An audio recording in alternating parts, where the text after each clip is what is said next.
নমস্কার, কেমন আছেন সবাই? আমি আবার নিয়ে চলে এসেছি পুরুলিয়া পার্ট 2। তো আমরা এখন যাচ্ছি আমাদের পরবর্তী গন্তব্যস্থল, সেটার নাম হচ্ছে ময়ূর পাহাড়।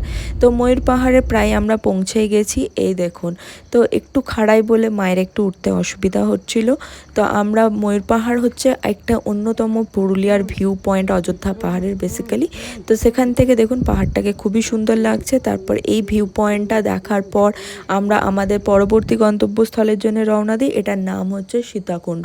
তো সীতাকুণ্ডকে বলা হয় যে এই জলটা নাকি কোনো মেশিন ছাড়াই নিজে থেকে ওপরে উঠে আসে, জলটা খুবই পরিষ্কার।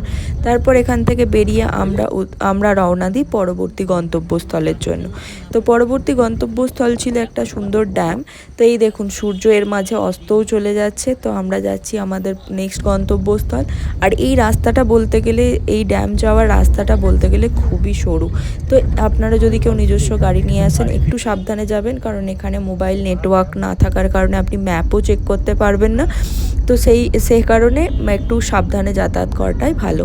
তো তারপর আমরা এই যে বাড়ি, সুন্দর সুন্দর মাটির বাড়ি, এর মাঝখান দিয়ে আমরা এগিয়ে চলেছি। আর ওই যে দেখুন মুরগুমা ড্যাম।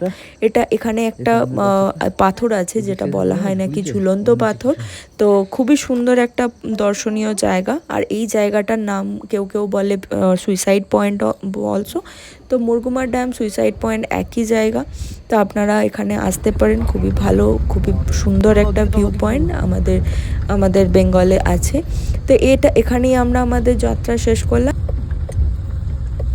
পরবর্তী পর্ব খুব শীঘ্রই আসতে চলেছে। নমস্কার।